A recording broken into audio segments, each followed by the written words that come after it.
हमारे पास टॉपिक है fraction multiple numbers. तो फ्रैक्शन हम क्या इसको कहते हैं, तो हमने पढ़े हैं कुछ रेशनल नंबर्स। तो रेशनल नंबर्स हम उनको कहते हैं ऐसे नंबर सच दैट जिसको हम लिख सकें पी अपान क्यू फॉर्म में, पी और क्यू खुद इंटीजर्स हों मगर क्यू जो है वो ज़ीरो के अलावा हो, ज़ीरो ना हो। ठीक है, तो ये कंडीशन हमारे पास रेशनल की थी। अब रेशनल के दो टाइप आते हैं।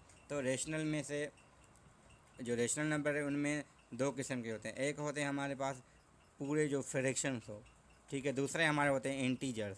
तो वो इंटीजर्स का, ये इंटीजर भी रेशनल नंबर्स का पार्ट है, क्योंकि जब ये कह सकते हैं जब क्यू की वैल्यू वन हो ना, क्यू वन हो तो वो सारे क्या हो जाएंगे, इंटीजर्स आ जाएंगे। ये कह सकते हैं, सिंपल केस है जब Q is equal to one ले हम। तो देखें बाकी सारे पी बिलोंग्स टू इंटीजर हैं, क्यू वन हमने फिक्स कर दिया है तो सारे इंटीजर्स आ जाएंगे इस केस में। जब हाँ पी और क्यू बराबर ना हो उसमें एक और भी है कि उन दोनों में जो है ना डिविजिबिलिटी, जैसे हमने फैक्टर मल्टीपल पढ़े हैं, तो ना ये इसका मल्टीपल हो ना ये इसके फैक्टर हों। तो ये भी कंडीशन होनी चाहिए, वरना क्योंकि अगर 6/2 आ गया। रिपीट करें। हाँ मैं ये कहता हूँ, अगर मैं ये कह रहा हूँ कि अगर पी अपान क्यू है, देखें क्यू की वन मैंने रखी है वैल्यू, तो क्यू वन होगा, सिर्फ पी आ गया, यानी सारे इंटीजर्स आ गए। मगर फ्रैक्शन किस केस में आएगा, ये नहीं मैं कह सकता कि जब क्यू वन ना हो तो ये इंटीजर नहीं आएगा। ये आ सकता है, क्यों आएगा, क्योंकि 6/2 3 आता है, हालांकि ये वन नहीं है। ठीक है, तो ये मगर इसका फैक्टर है। तो जब क्यू फैक्टर इसका नहीं होगा उस केस में हमारे पास ये फ्रैक्शन आएंगे प्रॉपर, जैसे 2/3 है, 3/4 है, 6/7 है। ये तब आएगा जब इन दोनों में कोई कॉमन भले हो फैक्टर, ये एग्जैक्टली इसका फैक्टर ना हो। जैसे 6/4 है तो इसको 3/2 हम लिख सकते हैं, मगर अगेन एज अ फ्रैक्शन आ गया ये। ठीक है, तो हम फ्रैक्शन क्या किस केस में होगा, तो ये कह मतलब सकते हैं। फ्रिक्शन ना हो। हाँ, तो मैं क्योंकि हम फ्रैक्शन जो लिखते हैं वो लिखते हैं न्यूमिनेटर, ठीक है, न्यूमिनेटर डिवाइडेड बाय डिनोमिनेटर।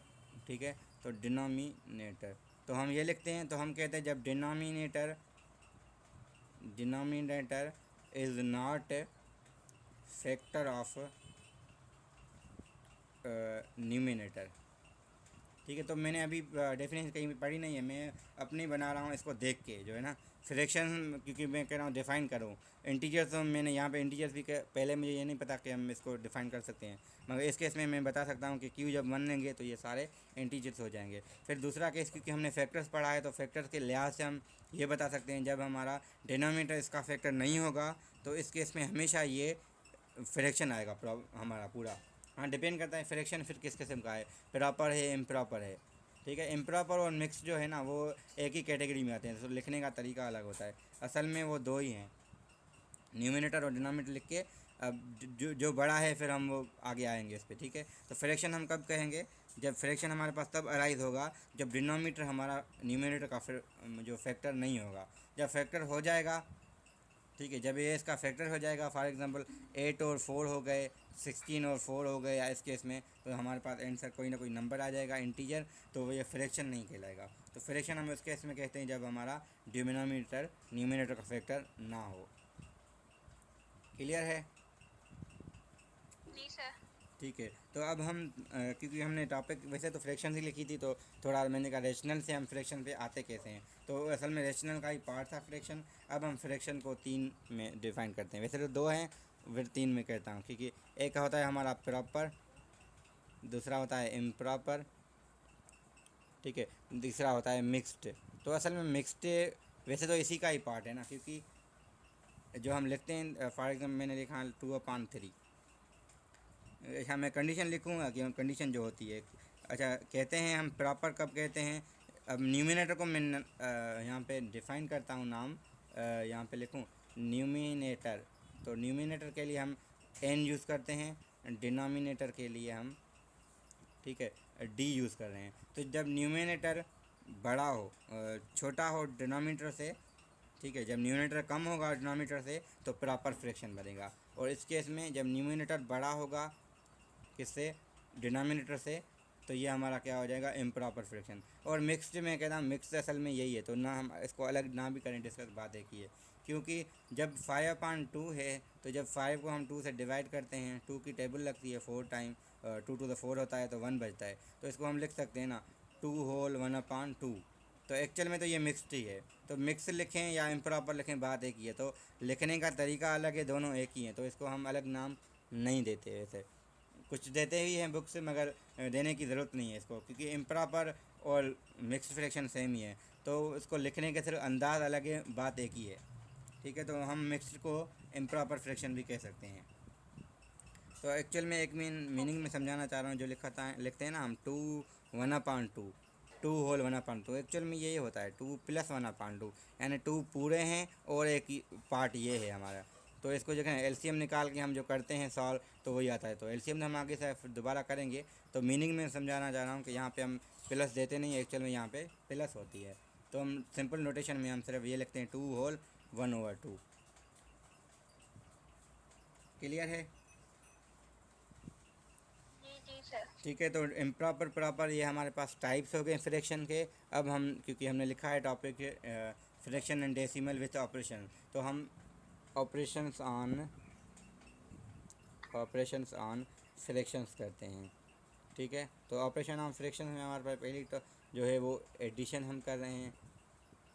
ठीक है, तो एडिशन हम बाद में क्यों पढ़ रहे हैं, क्योंकि हमने पहले एलसीएम एच से पढ़ लिए, हमें हमारे पास वहाँ पे अभी ये यूज़ होगी। तो सिंपल से एडिशन पहले, जैसे 1/2 + 3/2 है फॉर एग्जांपल। तो इस केस में क्या होता है, जब डिनोमिनेटर जब सेम हो तो वो सेम रख के ऊपर न्यूमिनेटर को हम ऐड करके आंसर निकाल लेते हैं। ठीक है, इस केस में तो ये हो जाएगा। अगर मैं इसको 5 लिखता हूँ, 5 भी नहीं, अच्छा इस केस में ये होगा, तो मैंने इसको थोड़ा डिफरेंट कर लेंगे 3 और 3/, अच्छा दोनों क्या कर सकते हैं, क्योंकि यहाँ पे इशू ये हो रहा है कि मैं कह रहा हूँ कि फ्रैक्शन अगेन फ्रैक्शन है, यहाँ पे फिर वो इंटीजर बन रहा है। तो मैं ऐसे बनाना चाह रहा हूँ, जैसे ठीक है 2/3, एक लिखता हूँ 2/3, दूसरा लिखता हूँ 3/3।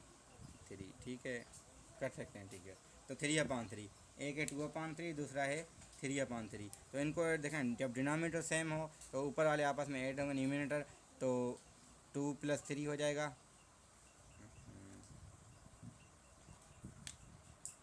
तो ये हो जाएगा 2 + 3, जो कि हो जाएगा 5/3। तो मैंने सारा चेंज कर दिया है।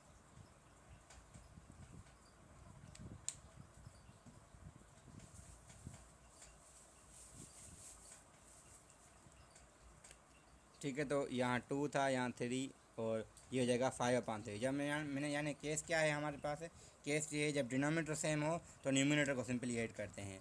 जब हाँ एक, फिर ये केस है 2/3, दूसरा है 5/6। अब यहाँ पे क्या है, 3 और 6, 3 इसका फैक्टर है।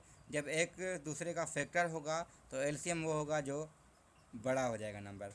तो एलसीएम, वैसे हम जो एडिशन करते हैं तो यहाँ पे एलसीएम निकाल के हम यहाँ यूज़ करते हैं। तो एलसीएम का केसेस हैं एलसीएम की, जब डिफरेंट हो तो हम एलसीएम में से उस तरीके डिवीजन से निकालते हैं। जब एक दूसरे का फैक्टर हो तो जो बड़ा होगा नंबर, यानी ये कह सकते हैं इनमें से जो मल्टीपल है, मल्टीपल कौन सा है, 6 मल्टीपल है इसका, जो मल्टीपल होगा वो एलसीएम हो जाएगी। जैसे 3 और 12 होता फिर 12 आता, 4 और 12 होता फिर भी 12 आता।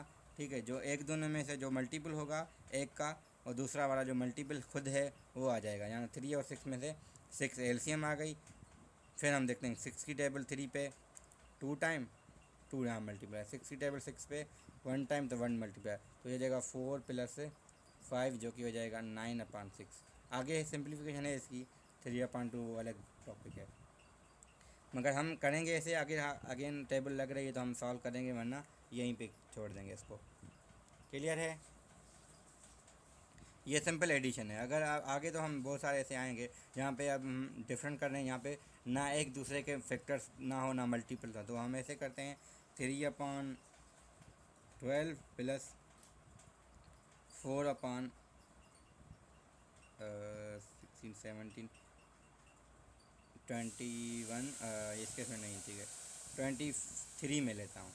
ठीक है, अच्छा थोड़ा ऐसा करें ताकि एलसीएम जैसे हमने पहले लिखा था उस केस में 30 लेता हूँ मैं। ठीक है, ना ये इसका फैक्टर है ना ये इसका मल्टीपल है, कोई इनमें रिलेशन नहीं है। तो इस केस में हम क्या करेंगे, इस केस में हम 12 और 30 की एलसीएम निकालेंगे। 2 की टेबल 6 टाइम और 15 टाइम, 2 की टेबल 3 टाइम और 5 टाइम, 3 की टेबल 1 टाइम 5 टाइम, 5 की टेबल 1 टाइम 1 टाइम। तो आंसर क्या होगा, 2 टू द 4, 4 3 द 12, 12 5 द 60, यानी जो एलसीएम आ जाएगी वो 60। 60 आ जाएगी। जी क्लियर है। जी सर। 60 एलसीएम, 60 पे 12 की टेबल 5 टाइम, तो 5 3 द 15, 60 पे 30 की टेबल 2 टाइम, 2 4 द 8, तो ये हो जाएगा 8 और 15 23, तो ये आंसर आ जाएगा 23/16। तो ये सिंपल एडिशन है। तो अगर एडिशन है ना तो मैं इसको ऐसे लिख सकता हूँ, अगर सब्ट्रैक्शन होती तो बीच में सब्ट्रैक्शन, तो आंसर कुछ और आ जाता, और कुछ नहीं है। ठीक है, तो इंटीजर्स आप पढ़ चुके हैं, तो इस वजह से मैंने इंटीजर्स रिपीटेशन नहीं की उसकी। तो इंटीजर्स का यूज़ है ऊपर, देखें न्यूमरेटर में अगर इंटीजर बनना है तो पहले एडिशन थी, अगर सब्ट्रैक्शन यहाँ होगी तो यहाँ पे सब्ट्रैक्शन हो जाएगी। हाँ, इंटीजर की थोड़ी प्रॉपर्टीज़ थोड़ी डिस्कस करें ताकि हमें पता हो कि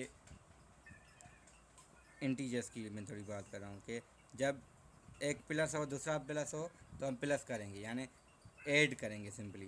ठीक है, माइनस हो फिर भी ऐड करेंगे। जब एक प्लस हो एक माइनस हो, या एक माइनस या एक प्लस हो, तो इस केस में हम माइनस। सब्ट्रैक्ट करेंगे, मगर जो सिंबल आएगी वो ग्रेटर की आएगी। ठीक है, सिंबल ऑफ ग्रेटर नंबर, यानी जो बड़ा होगा उसकी सिंबल देंगे, और जब ऐड करेंगे सिंबल कौन सी होगी, जो बोथ में होगी, यानी जो दोनों में सिंबल होगी हम वो देंगे। अगर दोनों में प्लस है तो फिर भी प्लस, दोनों में माइनस है तो फिर भी माइनस। ठीक है, अगर अल्टरनेटिव सिंबल है तो हम वो देंगे जो बड़ी होगी। ये एडिशन के लिहाज से है। मल्टीप्लिकेशन में क्या होता है, ऐसा सवाल था कहीं पे, मैंने कल देखा था कि इंटीजर्स की मल्टीप्लिकेशन, जब प्लस को मल्टीप्लाई प्लस, या ऐसे सिंबल तो मल्टीप्लाई नहीं होती, मगर हम नंबर्स करते हैं तो मैं कहता हूँ +2 मल्टीप्लाई बाय +2, तो जवाब आएगा +4।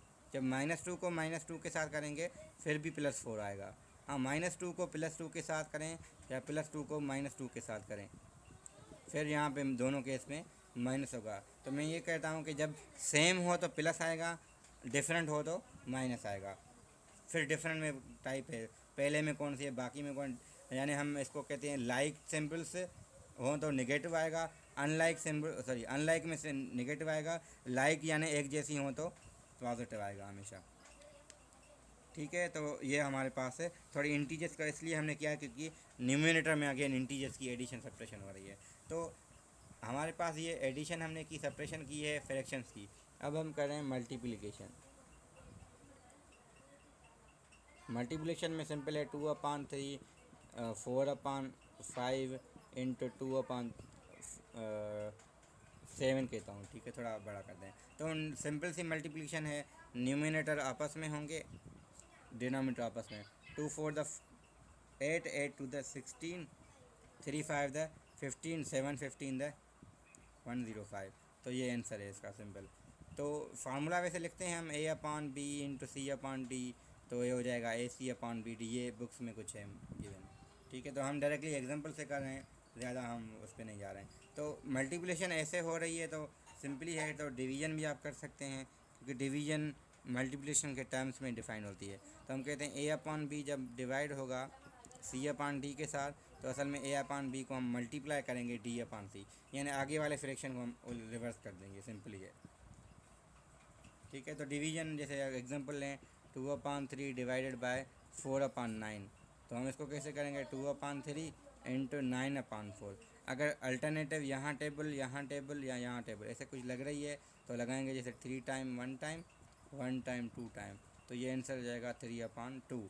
अगर नहीं लग रही जैसे ये है तो हम डायरेक्टली मल्टीप्लाई न्यूमरेटर आपस में, डिनोमिनेटर आपस में, तो ये इनकी डिवीज़न भी हो गई फ्रैक्शंस की।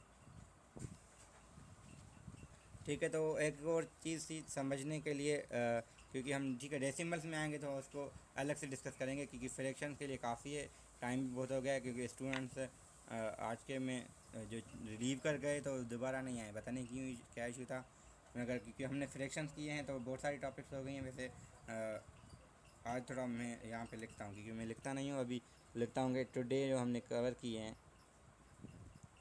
बहुत से हैं। एक है फैक्टर्स किया है, मल्टीपल्स कवर किया है, एलसीएम देखी, HCF देखिए, ठीक है, और बोथ वेज उसके देखे,